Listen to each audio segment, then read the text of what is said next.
大家好，我係2號楊樂軒。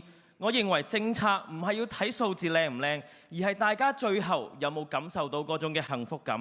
喺我哋社區，好多家庭好勤力，好多後生仔返工返到好夜，但係結果呢，努力成為咗所謂嘅中產，一去到加人工，反而入咗個尷尬位。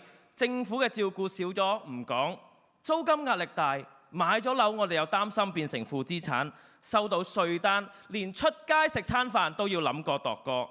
呢啲就係貧，呢啲就係要扶。扶完我哋要扶得穩，要扶得起，咁樣先係一個好嘅政策。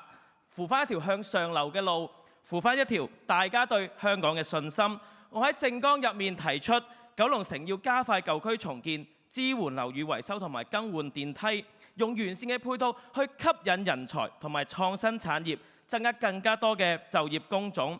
要破局，我哋就一定要改變。俾我一票，唔係淨係俾我，係俾大家一條可以繼續行落去嘅路。請支持2號楊樂軒一票，多謝大家。